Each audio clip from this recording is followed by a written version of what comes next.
Welcome to Books and Ideas Audio, a presentation of the Vancouver Writers Fest. The Vancouver Writers Fest connects people to exceptional books, ideas, and dialogue through year-round programming that ignites a passion for words and the world around us. I'm Leslie Hurtig, Artistic Director, and I'm very happy to share this special event conversation featuring an author whom the New Yorker called the prophet of dystopia, Margaret Atwood. This event was recorded live on September 26, 2019, at the Chan Centre for the Performing Arts. Special thanks to our event sponsors, Tourism Vancouver and the Chan Centre for the Performing Arts. This event features internationally acclaimed author Margaret Atwood speaking with best-selling author Cherie Dimaline about her new book, The Testaments.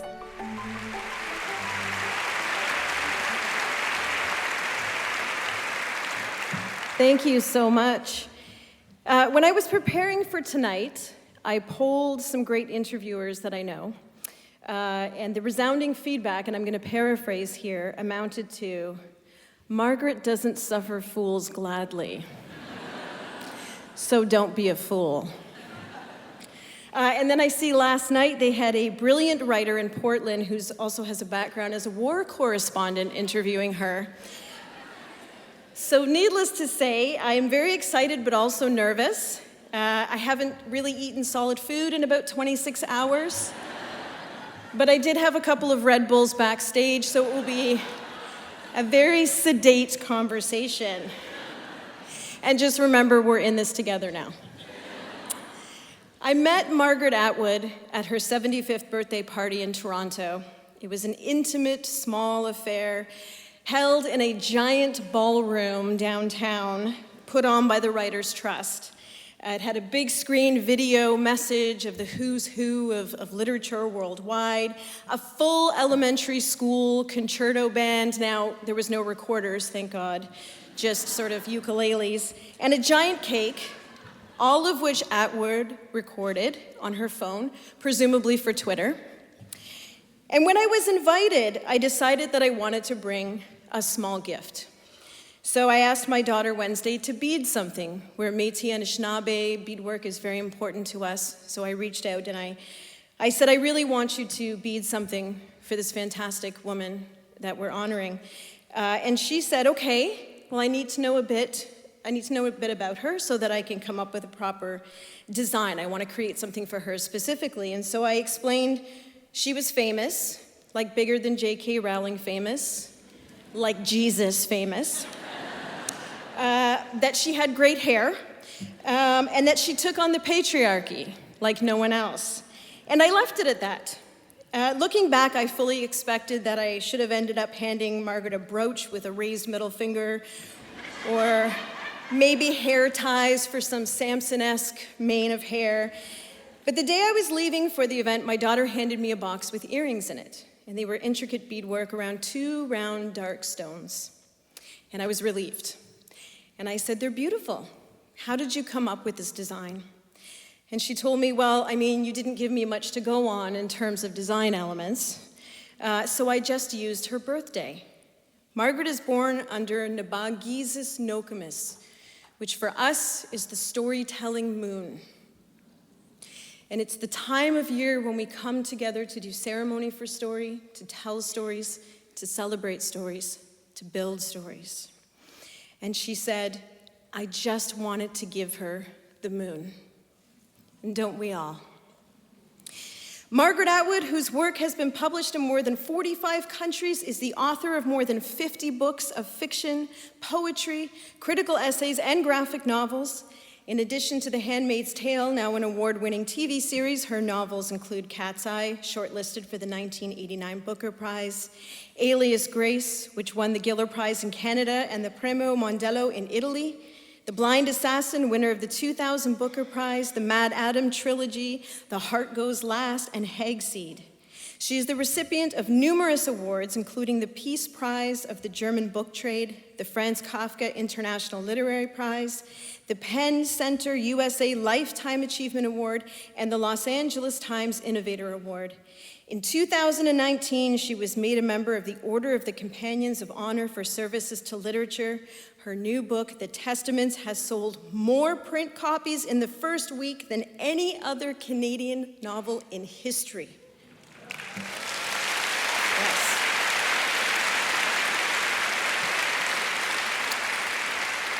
And of course, it's already been shortlisted for the Booker Prize and longlisted for the Scotiabank Giller Prize. Friends and readers, please help me welcome the writer who was born under the storytelling moon, Margaret Atwood.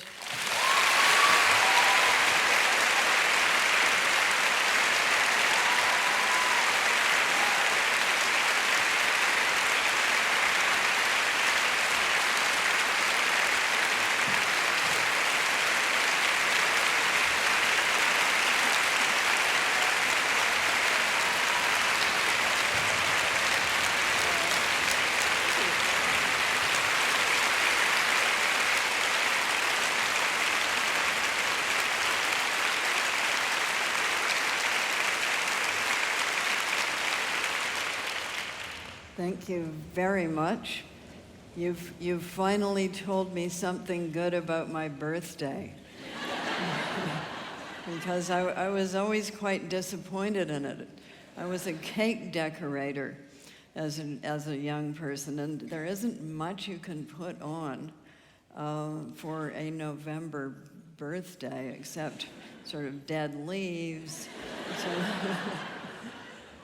So you know, Halloween, and if you're in October, and February you get to put on hearts, and everybody else has got something, but it was just sort of, you know, brown.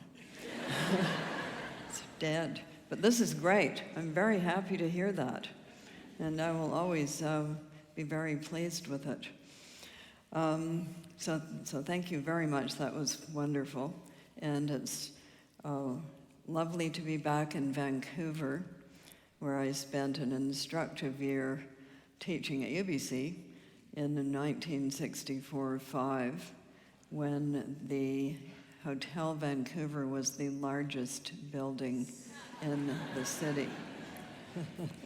Yes, I was very low on the totem pole. I was the person who taught English to engineering students. And 8:30 in the morning in a Quonset hut left over from World War II. So we were all asleep, so it was okay. So I've been asked, I've been requested to read to you a little bit from the beginning of the Testaments. This is a novel that has 3 narrators. 2 of them are young women. One of them has grown up within Gilead, and the other one has grown up outside of Gilead. But the 3rd narrator is someone who appears in The Handmaid's Tale, and she is an older person, and her name is Aunt Lydia.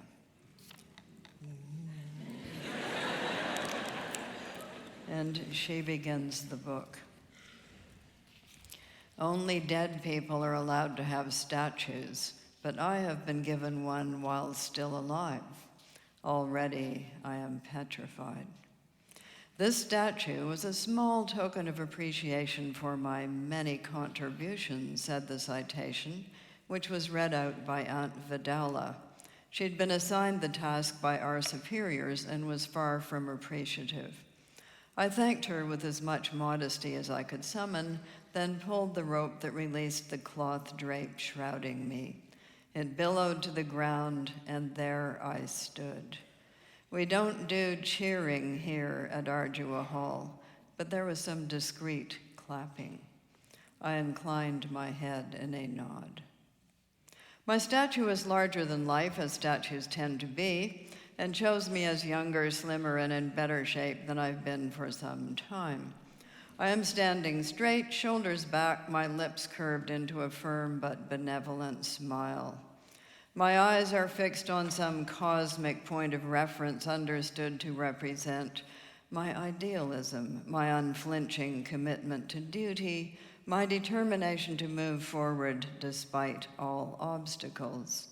Not that anything in the sky would be visible to my statue, placed as it is in a morose cluster of trees and shrubs beside the footpath running in front of Ardua Hall. We aunts must not be too presumptuous, even in stone. Clutching my left hand is a girl of 7 or 8, gazing up at me with trusting eyes. My right hand rests on the head of a woman crouched at my side, her hair veiled, her eyes upturned in an expression that could be read as either craven or grateful, one of our handmaids. And behind me is one of my Pearl girls, ready to set out on her missionary work. Hanging from a belt around my waist is my taser. This weapon reminds me of my failings. Had I been more effective, I would not have needed such an implement. The persuasion in my voice would have been enough. As a group of statuary, it's not a great success, too crowded. I would have preferred more emphasis on myself. But at least I look sane.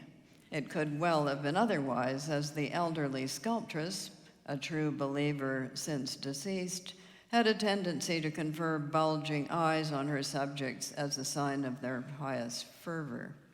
Her bust of Aunt Helena looks rabid, that of Aunt Vidala is hyperthyroid, and that of Aunt Elizabeth appears ready to explode.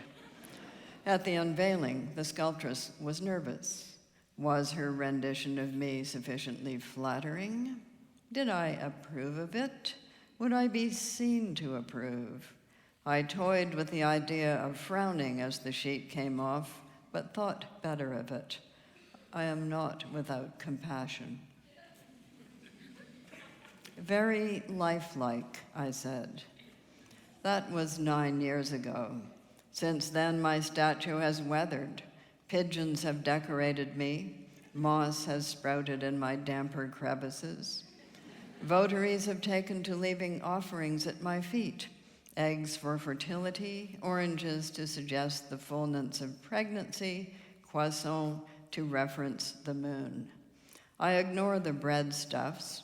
Usually they have been rained on, but pocket the oranges. Oranges are so refreshing. I write these words in my private sanctum within the library of Ardua Hall, one of the few libraries remaining after the enthusiastic book burnings that have been going on across our land. The corrupt and blood-smeared fingerprints of the past must be wiped away to create a clean space for the morally pure generation that is surely about to arrive. Such is the theory. But among these bloody fingerprints are those made by ourselves, and these can't be wiped away so easily. Over the years, I've buried a lot of bones. Now I'm inclined to dig them up again, if only for your edification, my unknown reader. If you are reading, this manuscript at least will have survived. Though perhaps I'm fantasizing, perhaps I will never have a reader. Perhaps I'll only be talking to the wall in more ways than one. That's enough inscribing for today. My hand hurts, my back aches, and my nightly cup of hot milk awaits me. I'll stash this screed in its hiding place, avoiding the surveillance cameras. I know where they are, having placed them myself. Despite such precautions, I'm aware of the risk I'm running. Writing can be dangerous.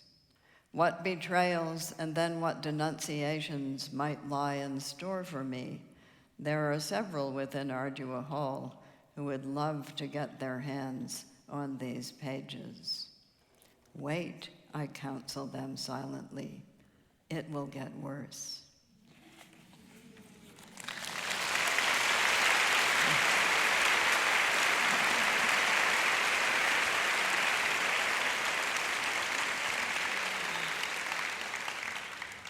Thank you so much. I'm so happy you read from the beginning. I have As a writer, I have a lot of craft questions for you.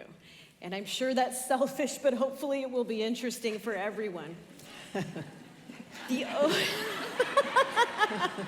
I'll refrain from taking notes. Somebody take notes for me back there.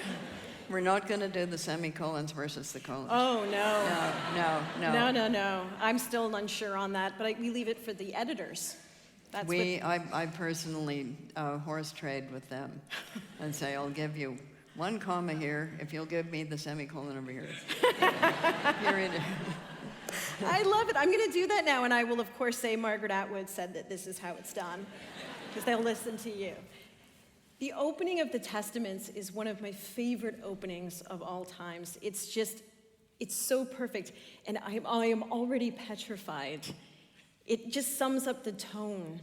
Do you know when you've hit, what happens when you hit that perfect opening? Because in my head, I imagine you sitting at this beautiful desk, and then the opening comes, and it's perfect, and then a beam of light from nowhere shines on you, and there's music coming in from I have a very idealized version. No, that's not true.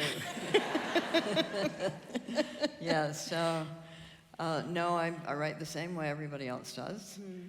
There's the waste paper basket. Mm-hmm. There's where you put the drafts that aren't working. Mm-hmm. And here's the part where you start again. Mm-hmm. And that is how it goes, because it's really pretty much the same for everybody. Some people do more plotting out ahead of time than I tend to do. Mm-hmm. But it's the same of, this opening is too long. I need to make it shorter. Mm. This opening is not long enough. I need to drop a few more hints. Mm. So it's like not that. You and Salman Rushdie and Michael Ondaatje sipping tea, laughing, and then something brilliant happens in a garden with the London Philharmonic, no? This is very unlikely. This is, yeah. You know what writers really discuss when they get together? Their mortgages, their car insurance. It's true. It's very true. So I wanted to dig into something a little bit that I mentioned in the bio, because I think that we say the number and we're like, wow, that's an impressive number, but I wanted to, just for pure shock and awe, break down the over 50 books. 17 novels. I'm waiting to be corrected. Did you see that? 8 children's books. 1 graphic novel, although I understand you worked on the Handmaid's Tale graphic novel as well. Well, no, actually, Renee, who lives here in Vancouver, did the ad. I mean, of course, I looked at her drafts, but she did it. Okay. Yeah. Okay. And she hand-colored every single one of those panels herself. Wow. So, a lot of them use digital now, but she actually hand-colored. It's beautiful. Wow. 17 books of poetry, 10 nonfiction works, 8 books of short fiction, plus a theater production, TV and radio scripts, short stories, essays, articles, and reviews. I don't have a job. That's the explanation. No pension plan. All of this makes me feel very lazy as a writer and, quite frankly, as a human. It's really difficult for the average person to move between genres and audiences. I always remember the first time I went to my editor with a manuscript, and it was the beginning of a novel, and she said, wow, this prose is very poetic. You should write poetry. And so I ran home, right? That was me. I was very shocked. I ran home, and I wrote a poem, and I'm like, oh my God, I can do this. And I brought it back the next week, and she said, yes. Yeah, never do this again. But I need to ask you, of all your children of poetry and fiction and short stories, do you have a favorite? No. So I'm of the I'm so old that nobody told me not to. There was no person who said never do that again, because there was no person. So at that time, there really wasn't much of I think there were 2 creative writing schools in all of North America. One of them was in Iowa, and the other one had just been started here. It was Earl Burney who started it. And everybody gave him the fisheye when they passed him on the street because they thought it was such a weird thing to do. I was going to ask you to demonstrate the fisheye. Thank you. Okay. I'll demonstrate in your direction so you can see it.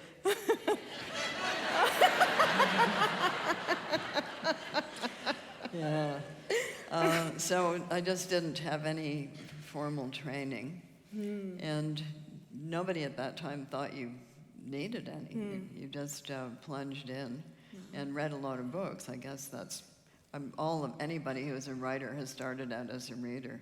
Yeah. So that's where you get the idea that this is something you might be able to do. So the problem for my generation was not even being female, it was being Canadian. So we knew there could be female writers. They were dead, they were English, but they were women. There's a couple of dead American ones. Okay. But Canadian was the problem. But shortly we were to have some role models, but they had not yet appeared when I began to write. Those would be Margaret Lawrence and then Marian Engel and Alice Munro appeared in the 60s. So there had been some earlier, but nobody told us about them. Okay. Yeah, so the Tin Flute was a ginormous bestseller in the 40s. Gabrielle Roy, but we were just not taught anything about that. In fact, we just weren't taught very much about Canada at all. And when it did come to being taught about it, we just got the boring parts. So it was wheat statistics. And I realize now that that's because some of the interesting parts were really quite horrifying. So they left them out. They left them out. Yeah. I'm glad that you're talking about ideas, because this is, and I know we get asked this as writers a lot, where the ideas come from. But I was talking with one of my great mentors, Lee Maracle, whom you know. Yes, I do. Yeah, I've worked with. I have to tell a quick story. So at this dinner party where I showed up, and it was very intimate and quiet, and so I was practically sitting beside Margaret at the back of the room. We went up, Lee was with me. Yes. And she said, let's go say hi to Margaret. And I think, that's not something you can do. You can't just walk up to the table and say hi to her. Well, of course you can, and she did. And we were talking about the Anaukin Center, the writing school in Penticton that's on First Nations land, and she said to Margaret, and I almost died, she said, you know, I always remember how much help you gave Jeanette Armstrong and I starting that writing school, and it's why in all of my books there's always a helpful white person.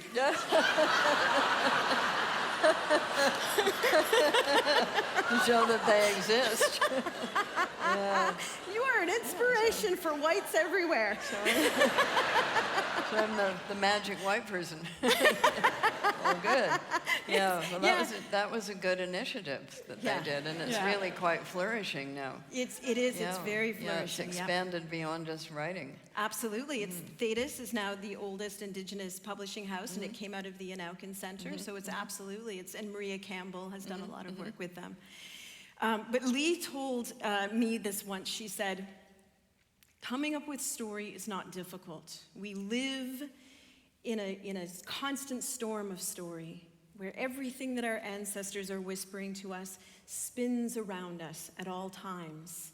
And it's just about having the right kind of ears to hear the narrative and the right kind of hands to pull it out of the storm. And then I know Henry Miller talks about how the idea that the story exists, it's like memory or God, and one flings himself into it like a stick into the wind. Now, both of these ideas of getting story this way sound very ceremonial and also like terrifying weather.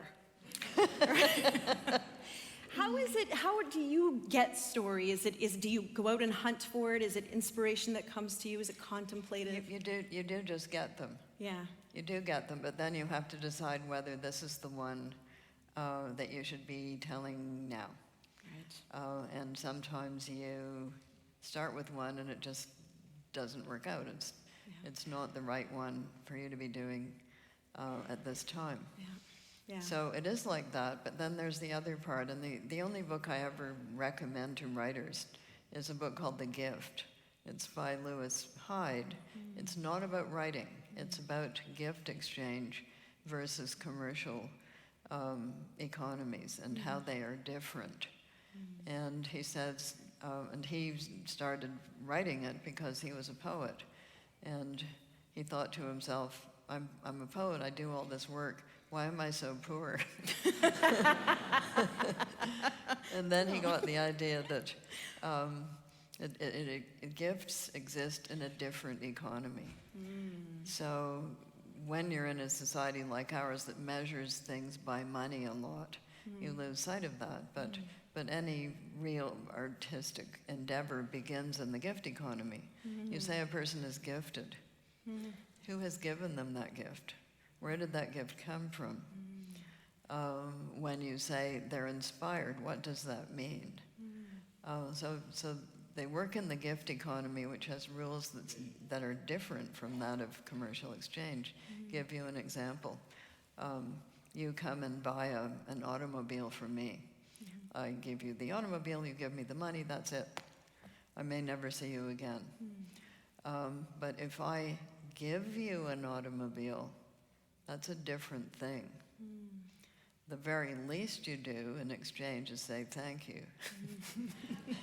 And you'll notice that when people are talking to you about your work, they don't say to you, I really liked your book, it was a really good bargain at $19.95. I thought it had, quite a lot of pages in it. And It's good, it's a great door stopper. yeah, it's like good. that. They don't say that. They say, Thank you for the gift. That's what they say. Yeah. So something like a book starts in the gift economy. It then has to go through the valley of the shadow of the market economy, where it's turned into something that people buy. Right. But when it gets into the hands of its true reader, it turns back into a gift. So it's a very transformational kind of thing. And he says quite a lot of really important things that artists need to hear, because what they usually hear is, why aren't you rich? Or on the other hand, that you sold out because real artists don't make money. You've heard both of these stories, yes. I'm sure. Yes. So that's why I recommend this particular book to people working in the arts. It's because it tells the truth about what they're really doing and helps them sort out their relationship to money, which is always somewhat problematic. Wow.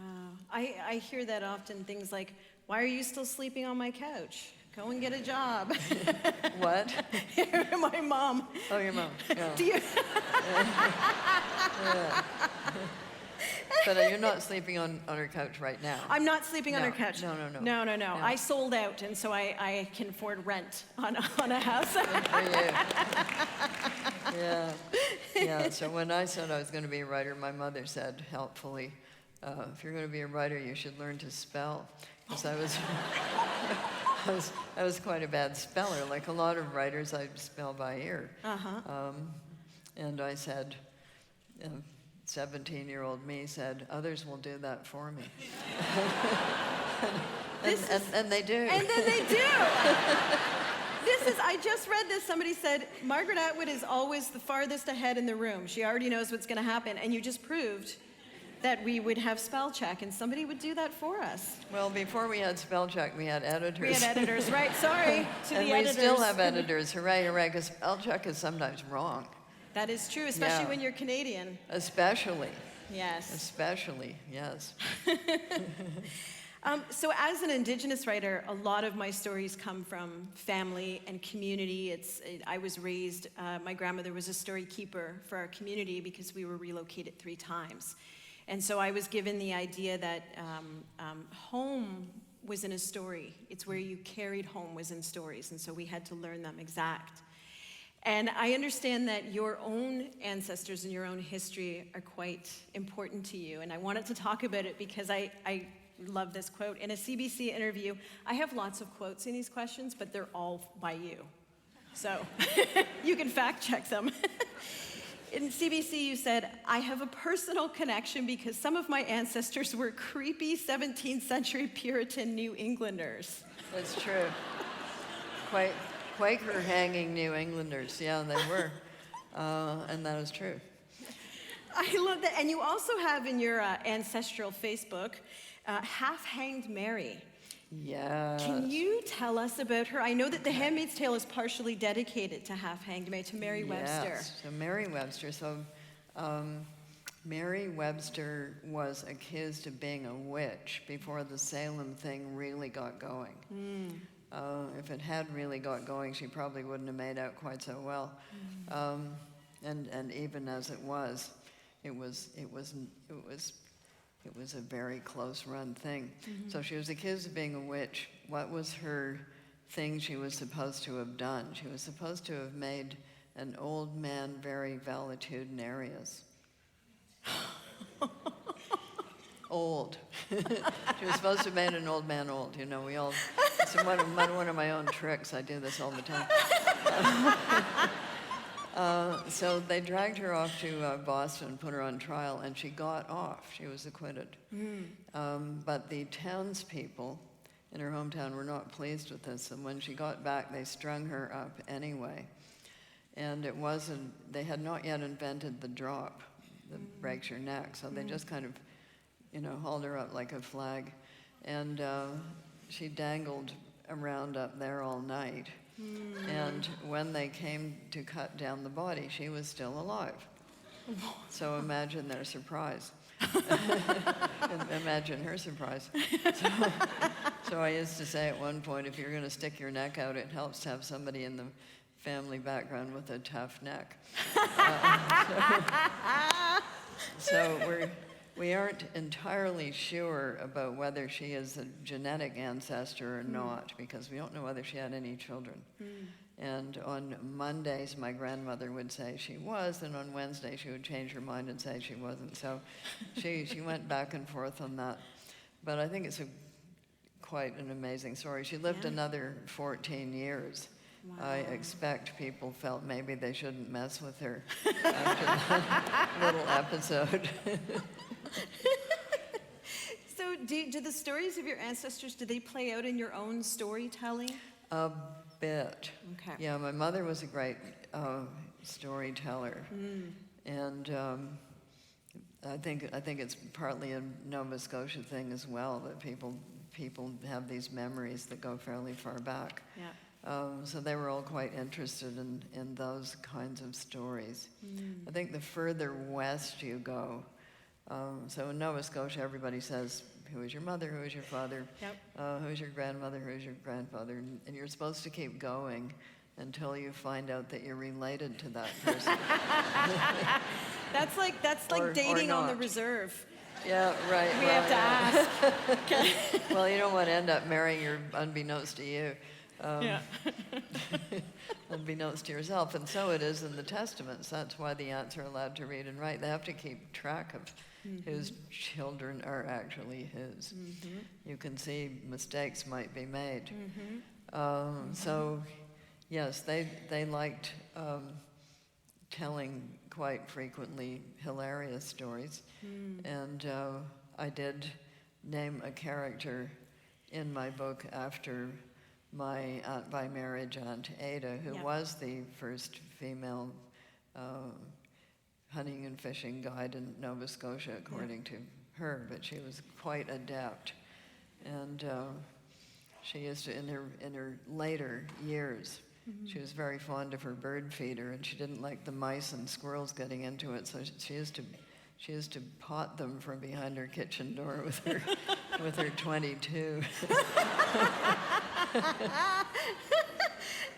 I'm having a hard time, reconciling that these women are related to you. Why is that?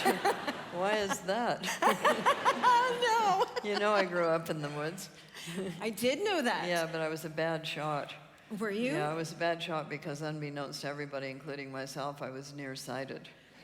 So that was not discovered until I was 11 or 12, and I did the typical thing. My life is over. When you had to, I was 13. Glasses. My life is over. It's over. I'm finished. Right. Now they're quite fashionable. Yes? But they were not No. in 1951. Well, when I was 13 and I got my first pair of glasses, I was like, that's it. Yeah, I know. I'm done. I'm never leaving my room. Right? But now when I don't wear them, I went to a photo shoot and I put my contacts in, which render me blind because I'm very clumsy also. So, I had mascara in there and a dog hair in the other one. But I thought, this looks great. And I got there and they were like, where's your glasses? This is ridiculous. So I pop them out. But Well, I used to take them off to go to dances, and of course then I couldn't see my boyfriend. I'm sure he was very handsome. I'm sure he was too. They always looked better with the glasses off.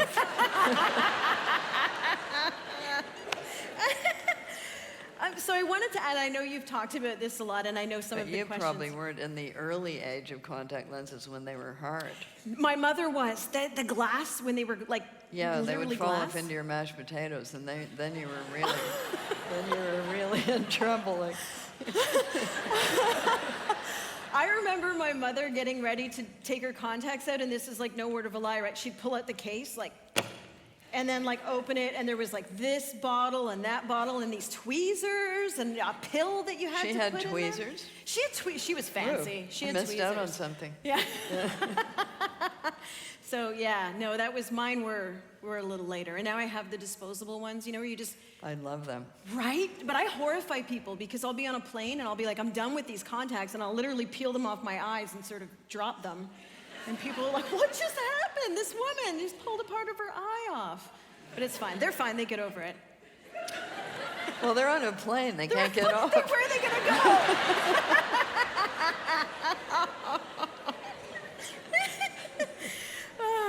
Okay, I knew this was going to happen. I said to Margaret backstage, I said, I have 20 questions, and we should place money on whether we get through 3.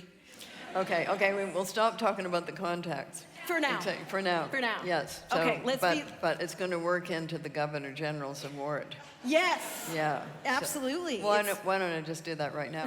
So I did win it in 1967, and what I bought with the money, which was quite a small amount, but big for then, I bought the contact lenses. You bought the... I did. I love it. But they were the hard ones. So I borrowed my roommate's dress because I didn't have a dress. I didn't have a dress suitable, and I actually bought some shoes. So I didn't have suitable shoes, and I went off to the ceremony with the contact lenses in. But of course, I hadn't broken them in. So I start weeping. They had this dinner, and there were these 2 nice men sitting on either side of me, and I was weeping. And they thought that I was weeping with emotion. There, dear, you'll be all right. Just get hold of yourself, it'll be fine.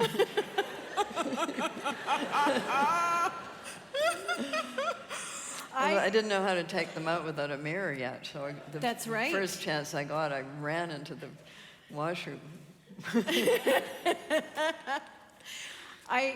What I bought with the Governor General's when I won it, what I bought with that was reprieve from the Revenue Canada Services or agency, and I literally wrote them a letter where I had owed taxes, and because I'm an artist, I'm going to use this excuse. I'm an artist, so I'm bad with numbers. No, I'm lazy. So I owed them money, and I wrote them a letter when they wrote me the letter saying, kindly, ma'am, submit this money. And I said, listen, I'm up for the Governor General's award. If I win it, I'll pay you off. I will pay you. And then thankfully I won it. So I'm not in jail, and I sent them the check, and I said, thank you, like, you can have it back now. Isn't this great? Yeah, it's like a circle. I think it's part of that gift economy that we were talking about. Yeah. Okay, let's be literary. Okay. This was literary. That was very literary. Yeah. Eden Robinson and I talked about this, about when I said, what did you do with your first advance? And she said, I went on a trip. She went to Mexico. What did you do with your first advance? And I said, I sold it to a small publisher. So I went to 7-Eleven and bought the most expensive thing they had, which still remains, beef jerky. Right? It's like $8 a bag. How much of it did you buy? I bought like 3 bags. It was like the whole advance. Do you remember what your first advance was and what you did? You would be shocked. Yeah, well, back in those days, there was no writers' union. So Right. nobody knew what they were supposed to get paid. Yeah. So I actually sold the international rights for The Edible Woman for $1,000. But it was more then. Like, it was more. I thought it was quite a lot of money. Anyway, that was what things were like in those days. Wow. But I was thrilled.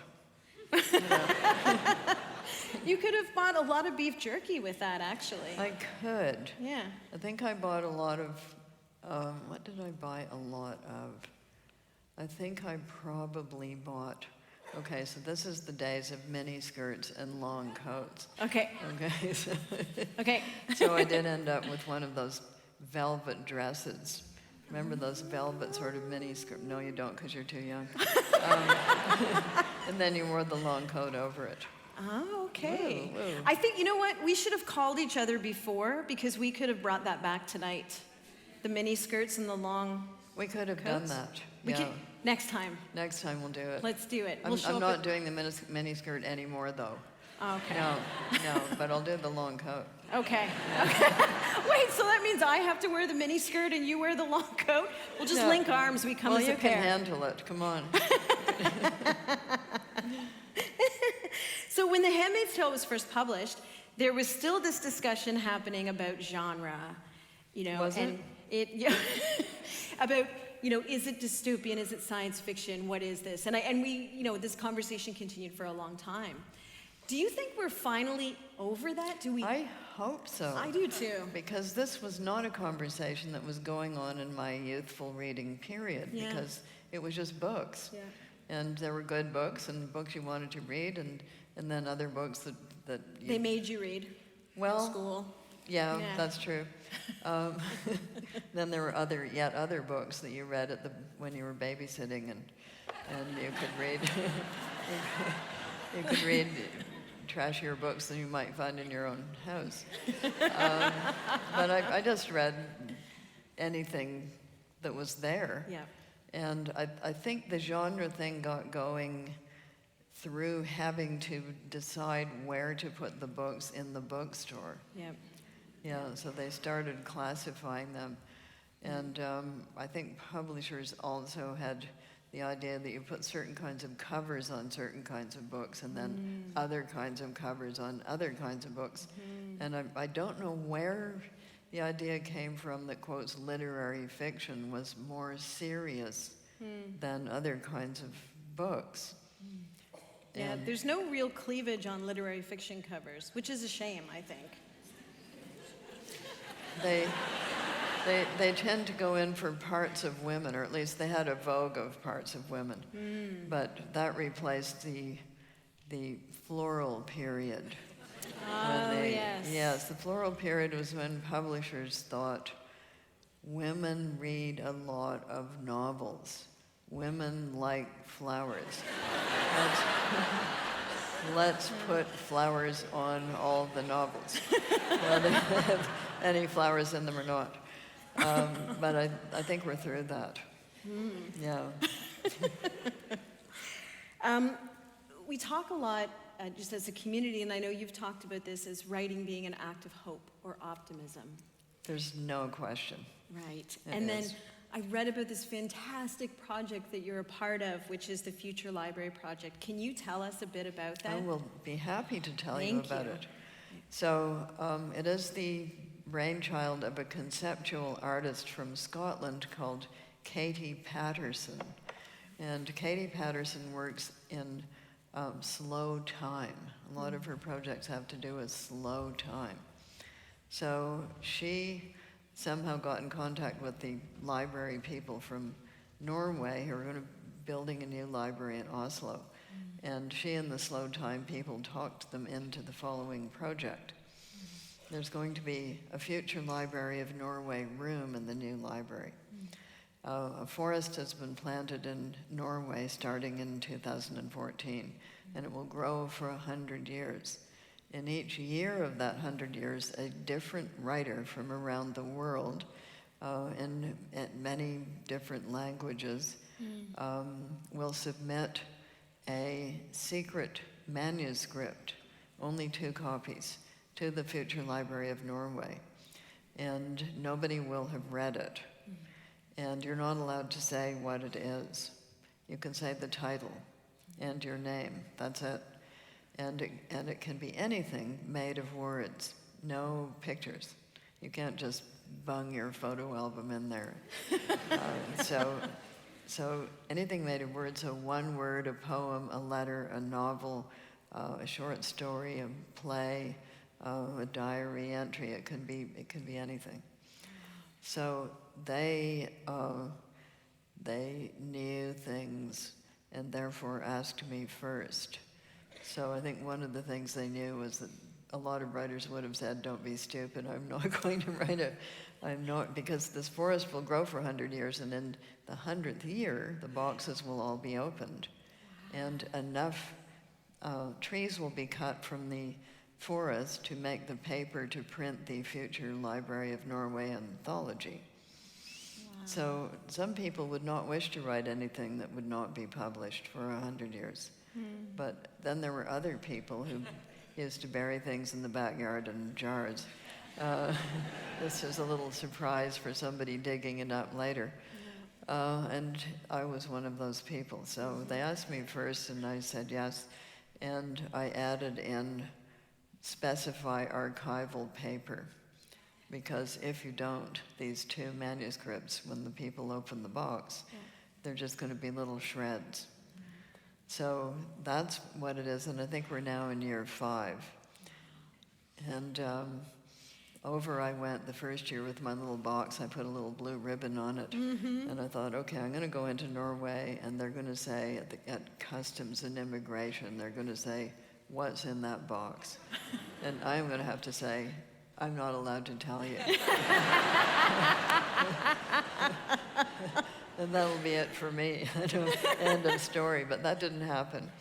And they have a little ceremony. You walk into the forest, and the chief librarian makes a speech. The forester makes a speech about the trees. The mayor of Oslo makes a speech. Katie Patterson makes a speech. I make a speech, and then I hand it over the box, and I don't know where it is now. They've hidden it somewhere. Wow. That is very hopeful. It's very hopeful, right? because think of all the things that are hopeful. Yeah. There will be people in 100 years. Yeah. There will be a forest. It will have grown. There will be a library. The people will be able to read. The people will be interested in reading. They'll be allowed to read. They will be allowed to read. That's even more important.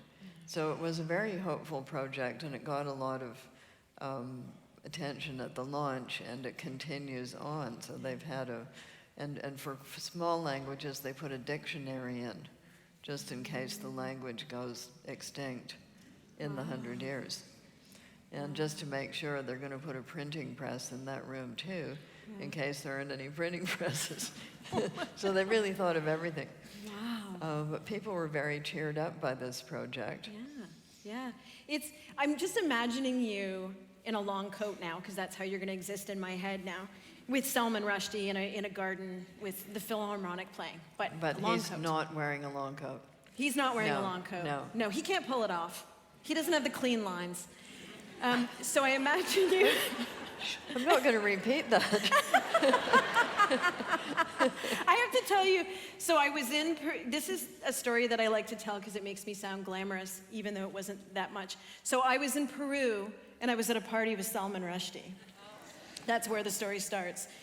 And so when I say, oh my God, it's Salman Rushdie, I have to say something really intelligent to him, right? That's what you have to do. You have to say something smart, because I've heard he also doesn't suffer fools gladly.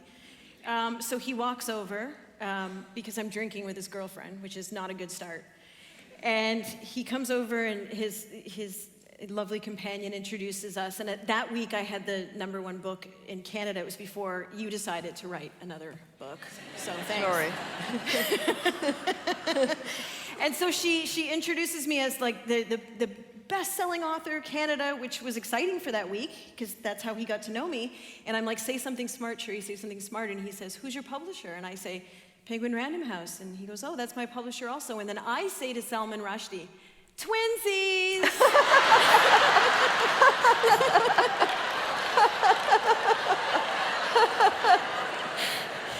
And he left. He just walked away. He walked away. He did.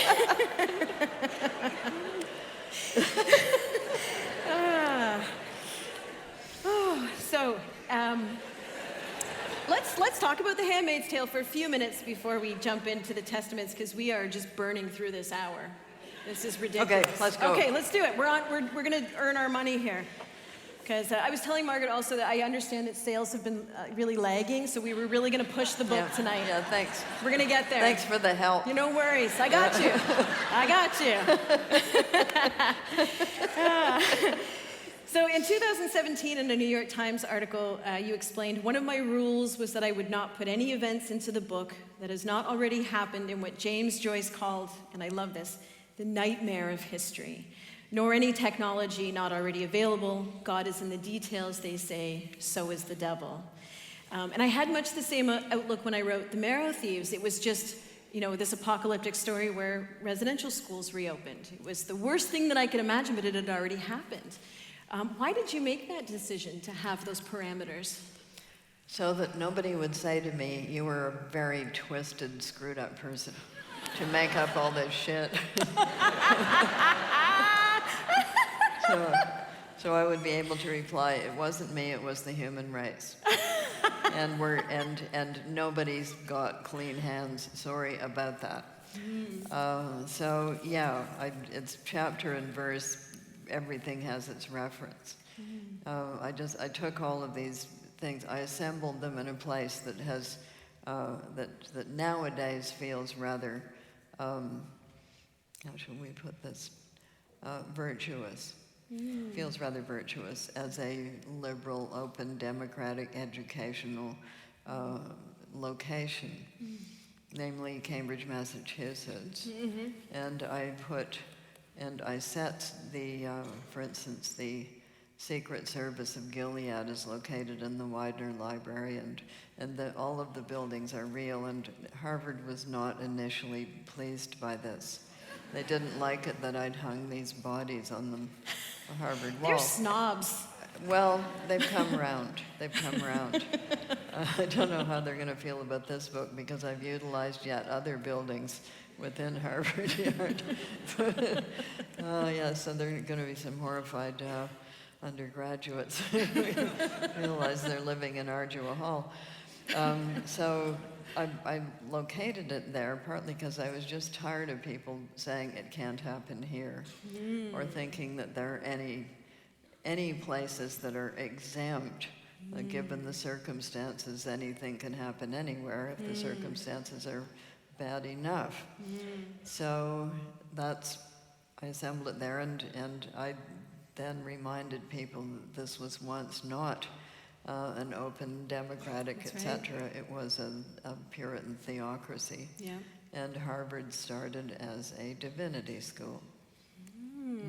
I love when you remind people that, this sort of, let's say evil is sort of bubbling up in America, but that's what it was built on. It was built on this. It was built on a theocracy, and then along came the Enlightenment, and the Constitution is an Enlightenment document, but that foundation never went away, and they never went through a religious war. They went through a civil war. That was the American Civil War, but the kind of religious war they had in England in the 17th century, and there were a number of those religious wars in Europe. They never did that, and that's why the Constitution is specifically in favor of religious choice, because they didn't want to have that war. They'd seen what happened. So, yeah, it's, the Mayans and the Aztecs, when they built a new pyramid, they didn't demolish the old one. They simply built another one on top of it. So you can go back down through the layers and find the foundational pyramid. And the foundational pyramid for the United States is 17th century Puritanism. which, like everything else that human beings do, has a good side, a bad side, and a stupid side you hadn't considered. Exactly. Okay, we're going to skip ahead to the Testaments because it is a 8:45. That's ridiculous. I mean, to be fair, so we heard that there was parking issues in the parkade. Yeah, there was like a standstill, and Margaret and I were going down to help you all find parking spot, but they didn't have 2 vests for us to wear. So we're good. I think we're good if we run a 5 minutes over. I've done that job. Time. Okay. All right. This is what they mean. Yeah, multi-talented. I have so many questions. Let's talk a bit about The Casements by Victoria Lockett. Shall we? I will tell you about The Casements by Victoria Lockett. Okay. That was one of the many false names given to this manuscript because people were trying to steal it by sending fake letters to publishers, translators, and agents, pretending to be other publishers, translators, and agents, and trying to get an email digital copy of the manuscript. So why were they trying to do this? They've done it before to a couple of manuscripts, and they succeeded. And what they try to do is they put it up on a website in China where you can't get at them. And they say, we've got this manuscript, you can read it, just send us your credit card details and your banking information. Oh my Stuff like that. So it would have been used as a fishing lure to extract people's financial information out of them, and then they would wake up in the morning and find out that somebody had been using their credit card. Do you think they saw the irony in that waking up one morning and your bank account has been emptied? That it was the sequel to The Handmaid's Tale? No, I think they weren't that sophisticated. Who knows, because we don't know who they are. So therefore we had boxes within boxes, drop boxes within drop boxes. Nobody was allowed to email anything, and they used code names for the manuscript. This same thing happens to me in my manuscripts all the time. Well, it may. I'm just letting you know. Just letting you know this happens.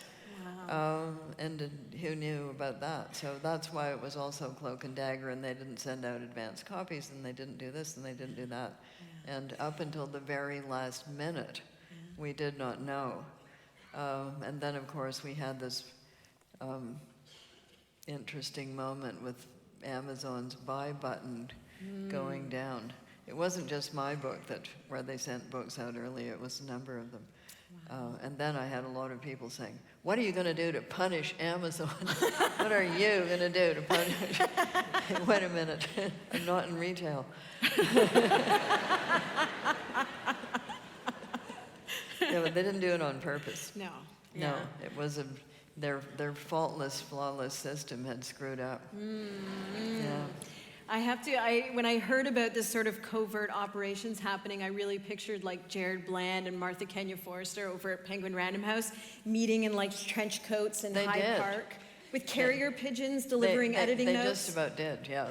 It was, physical copies only with code names and number. Everybody had a number, and for people who did need to read it in advance, they locked them up in a room. They took away their phone. It was extreme. Wow. Yeah. So if you wanted to review it, like you really had to be locked in a room want it. without your phone. Yeah. Yes. Wow. And then, because one of the Harry Potter books leaked from the printer, that was all locked down too.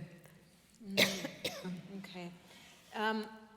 I wanted to just, before we turn it over to the questions that I have from the audience, which are great, they're really smart, actually, I have to tell you. So are we in trouble? We're in trouble. Yeah. You're in trouble. I don't have to answer. Well, I can. Thanks. I can guide you. Remember, I'm here for you. Thank tonight. You. You're welcome. Margaret, I'm sitting on stage with Margaret Atwood. I still can't get through that part. Twinsies.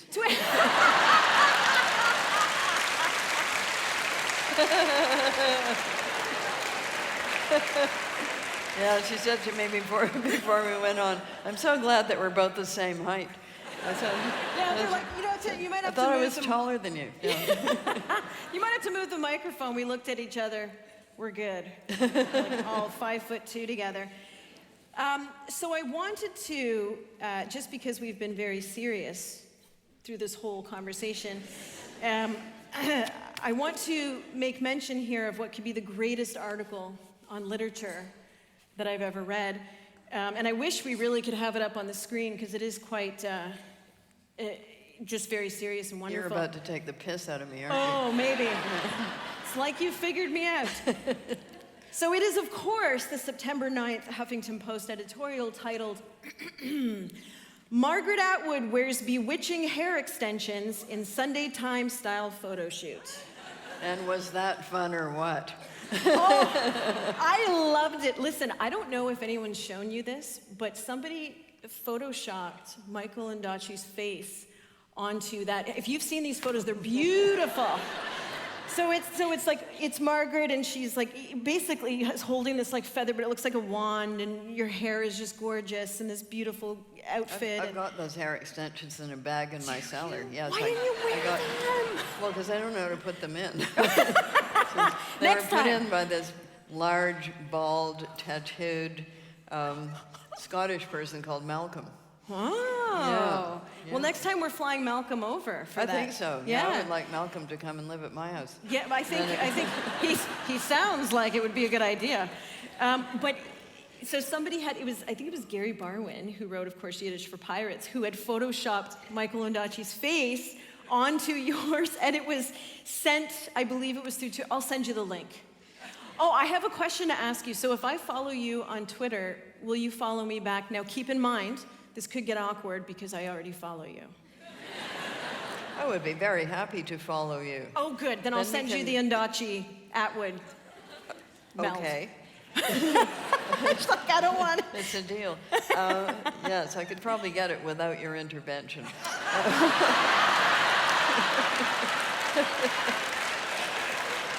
And that's what happens when you try and take the piss out of Margaret Atwood.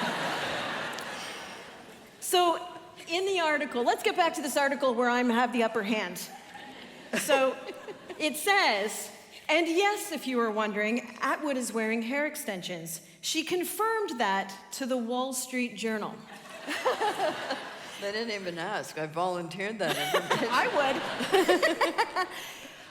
Where she also made a point to mention her limits when it comes to doing publicity for the Testaments, which we'll pick up from the cliffhanger ending of The Handmaid's Tale. We all know this. Atwood says, well, I'm not naked, covered in Vaseline with the flour coming out of my bum. The author says of her modeling. Yes, it came from the fact that the same photographer, who is a high-end fashion photographer, is also known for having done a recreation of the Garden of Earthly Delights using real people, who were naked and covered in Vaseline with flowers coming out of their bums.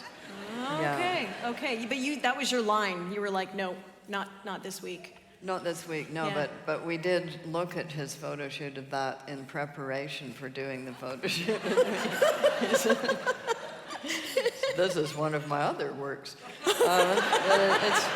It's very good. I mean, he's very, very good, I have to say. Yeah, it's meticulous. The funniest part to me was that that you confirmed to the Wall Street Journal that you were wearing hair extensions. It's like they were worried about, somehow it was going to impact the market. The Wall Street Journal is very, very picky. So this entrepreneur called Alex Fain was the man who arranged. He's 25 years old. He started being an entrepreneur, an impresario, when he was 18, from a theatrical family. And he was the one who put together this web streaming of the book launch, which went to 1,300 cinemas around the world. He did that. So I told the Wall Street Journal this, and they didn't believe me that he was 25. So they phoned him up. He told them he was 25. That wasn't good enough. they wanted a photocopy of his passport page with his birth date on it. So they're fact-checking, you know? So, Yeah. Wow. I had this... Was that the Wall Street Journal or the Washington Post? Oh, now you're just bragging. No, I'm not. I can't remember. Was it the Atlantic? Was it Maclean's? Who knows? Now stop channeling how you would behave if you were me.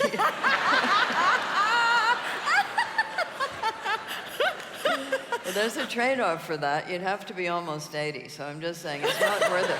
It's not worth it. I had this very humbling moment. So I walked into Indigo, this little store you might have heard of, and they, of course, were just walls of the Testaments. And so I walked in, and the lady says, are you, let me guess, you're here for the Testaments. And then this was my not humble moment where I was like, actually, I'm interviewing Margaret Atwood. I already have a copy. And she was like, okay, so how can I help you? And I said, well, I'm here to sign my book. My book is out this week, and because that was really good timing, Penguin Random House, wherever you are in the house.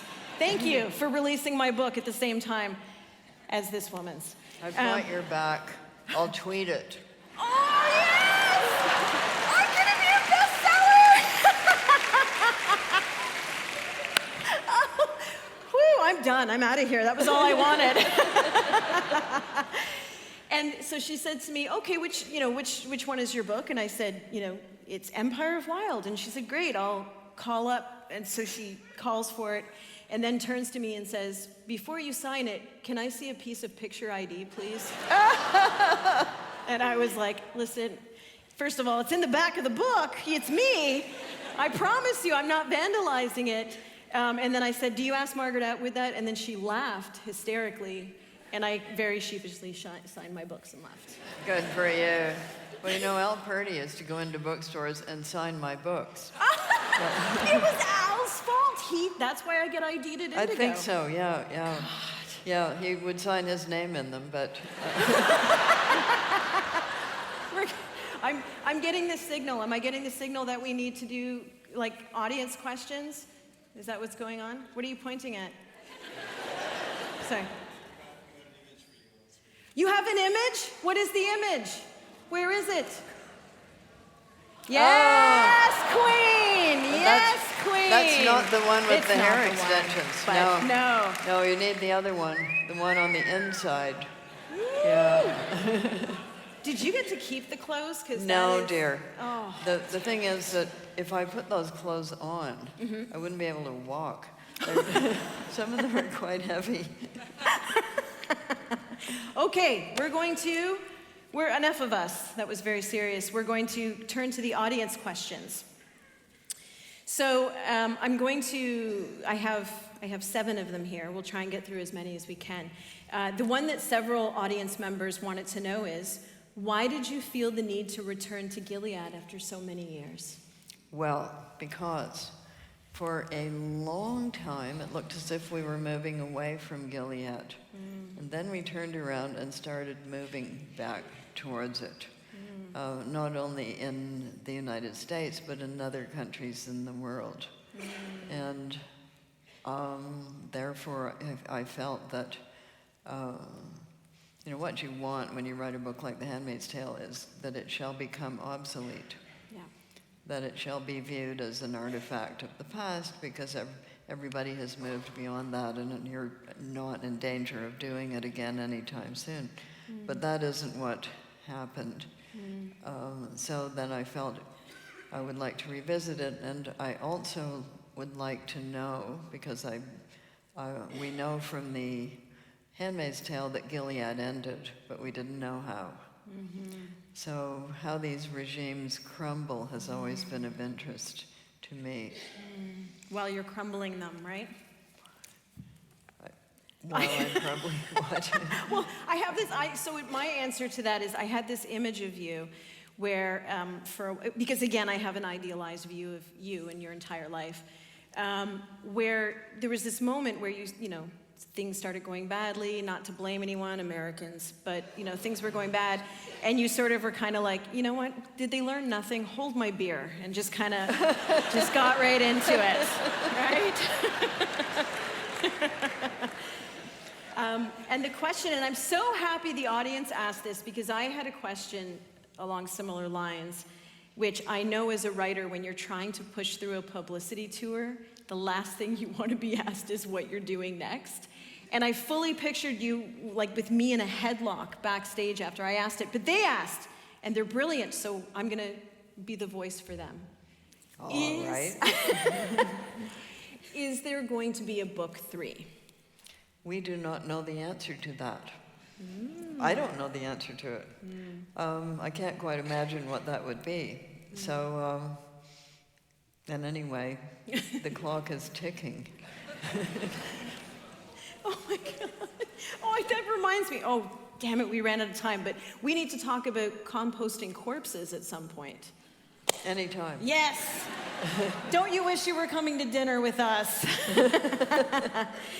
So this is a question from Alex, and she wants to know, the topic of sexual assault and rape of women and girls is more widely and openly discussed in Western society now, in 2019, than it was in 1985 when The Handmaid's Tale was first published. This increased awareness of violence against women in its myriad forms is largely owing to third-wave feminism and subsequent movements such as Me Too. I noticed that the topic of sexualized violence against women and girls is addressed more overtly in the Testaments than it was in The Handmaid's Tale. It features a witness testimony and the Ardua Hall holograph, whereas Offred's descriptions remain quite vague and detached. I'm wondering whether and or how you conceptualize an intersectionality between our own society's increasing awareness around these issues and the seemingly increased ability of women in Gilead, such as Witness 369A and Aunt Lydia, to speak to these issues.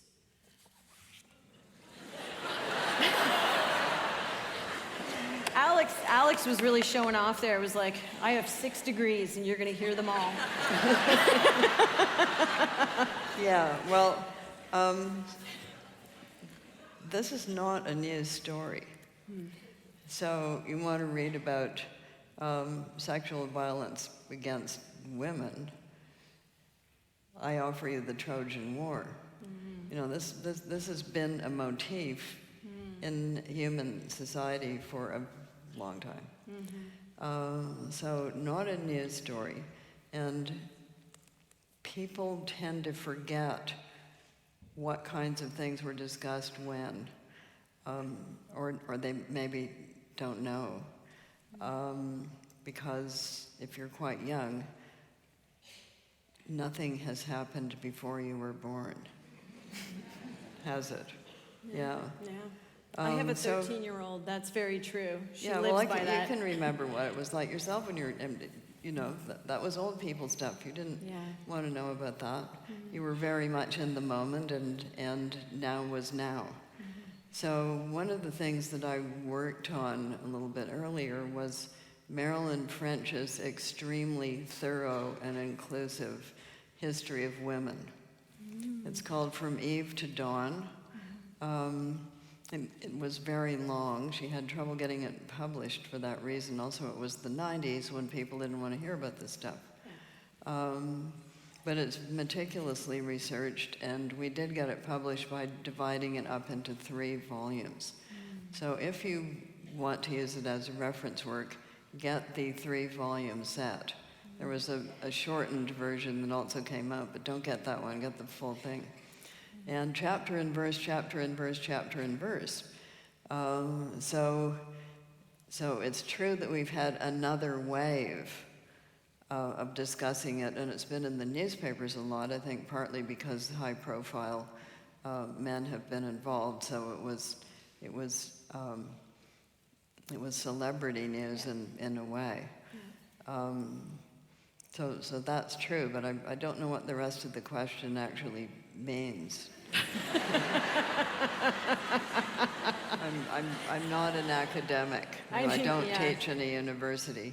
I did once, but that was a long time ago. I was very proud of myself for reading it properly, so I'm very proud of you for answering it. That was Alex's. Well, let us brilliant. not make too much. Don't take the piss out of other people. We're allowed to do it for ourselves. But. Oh no, I'm completely impressed by this. That's what I was like, wow, this is brilliant. And I just didn't know how you were going to answer it. Me? Okay, so this might be related. Molly asks, in your opinion, why are women's bodies so frequently the chosen battlefield for political action? I mean this from both an internal perspective, for example, the edible woman, Marion versus her own body, and externally, the testaments where women's bodies are at the very center of the political intervention and control. Okay, so let's just step back a little and think about the demographics. So women of reproductive age are always in the minority in a society. There's always more of everybody else than there are of them. So they're frequently in the position of having laws made about them, but not by them. So if you really wanted fair reproductive laws, those laws would be made only by the people concerned, would they not? So instead,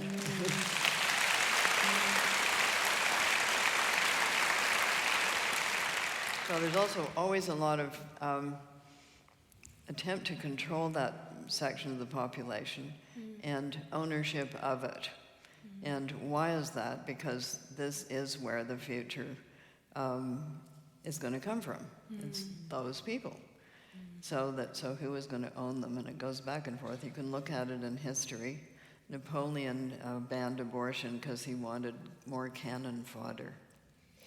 And when populations feel themselves under demographic threat, they often respond by trying to make these young women have more babies. I'll give you Nicholas Ceausescu of Romania, a dictator, who decided there weren't enough Romanians.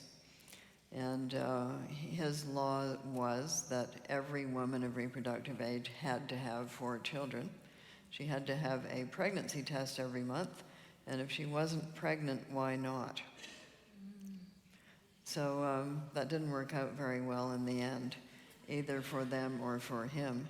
He was one of those people who got his statues pulled down after being killed by a mob. So not just because of the reproductive laws. Anyway, it is always,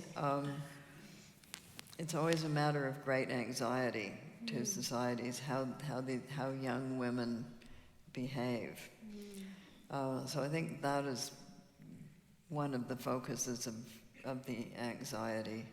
And there is always a lot of, and I shouldn't say always, because there have been societies in which this has not been true. We know that women were more equal before agriculture. And we could go into a long song and dance about what agriculture did and why it impacted women negatively, but we know it did because they've been comparing skeletons from that early early Bronze Age. And at that time, men were eating wheat and meat, but women were only eating wheat and getting degenerative bone diseases as a result. So in agriculture, things started to go worse for women, whereas among the horse-riding nomadic Scythians, horse-riding, trouser-wearing, full-body tattoo sporting, bow and arrow shooting women warriors of the Scythians, they obviously had more equality. Because a woman on horseback with a fairly light bow is the equivalent of a man on horseback with a fairly light bow. It's dexterity and good aim that counts, not upper body strength. But if you have an early Bronze Age warrior, that was very heavy armor. And the weapons were the javelin, the overhead throw, and quite a big, heavy sword. So in order to be that kind of soldier, you needed the upper body strength. And what were they doing? They were raiding each other's communities, killing all the men if they won, stealing the women and girls. Wow. That's why I say, I give you the Trojan War. Yeah. Okay. And I don't think that the Handmaid's Tale, people find it pretty graphic as far as that goes. Yeah. That's why I was a bit shocked when I heard that it was a high school text. What? You know, why aren't they reading Thomas Hardy? Which has got rape in it, by the way, Tess of D'Urbervilles. It's just that it takes place off stage. Yeah.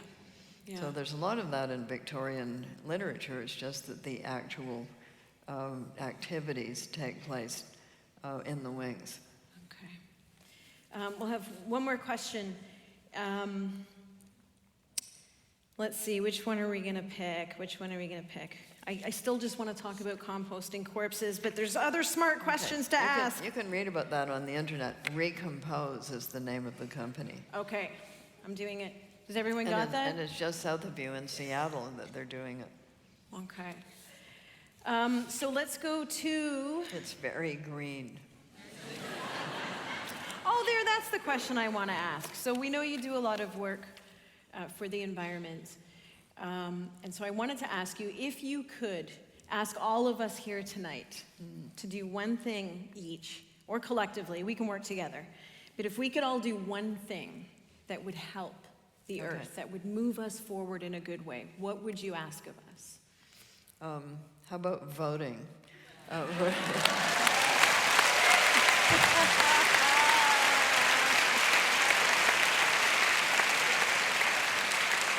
So with voting, we don't live in the land of best. We live in the land of least worst. So worst is the person who says there is no climate crisis. Do not vote for that person.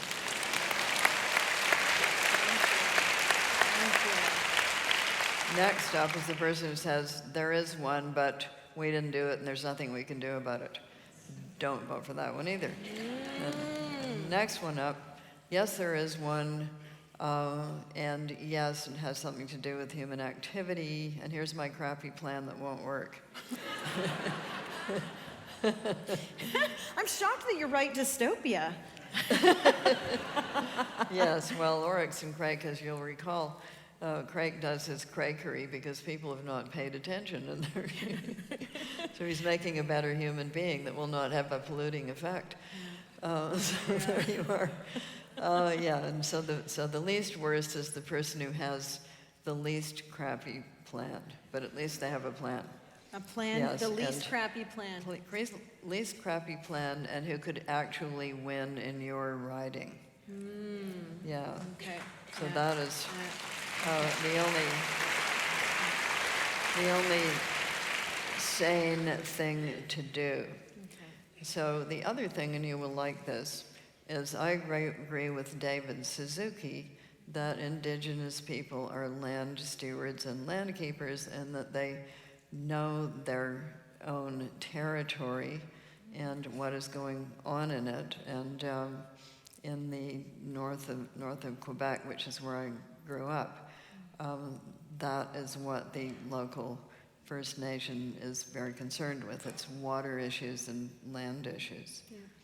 So support those people who know actually something about their environment. And in this province, it's going to be when people tell you about the shoreline and what grows there and what can be eaten there and what would be ruined there if you had a great big oil spill.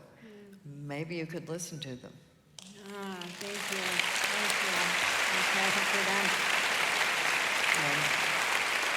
So my third thing, keep your cat indoors. It will live longer. So I'm calling it the Testaments is the righteous Hail Mary jump shot from the north that's just might save us from the re-trumping of America in 2020. No pressure. It has been my absolute honor to spend some time with all of you here tonight. Thank you so much for coming out. Margaret Chimigwech, thank you so much for your time, your generosity, and your genius. Ladies and gentlemen. Pleasure. Wonderful. Margaret Atwood.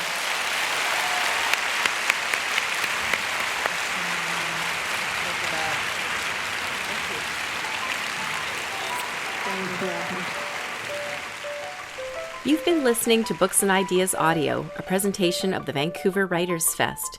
You can find Margaret Atwood's The Testaments wherever books or audiobooks are sold, including through the Vancouver Writers Fest's Libro.fm store. To hear more events like this one, please visit our website at www.writersfest.bc.ca.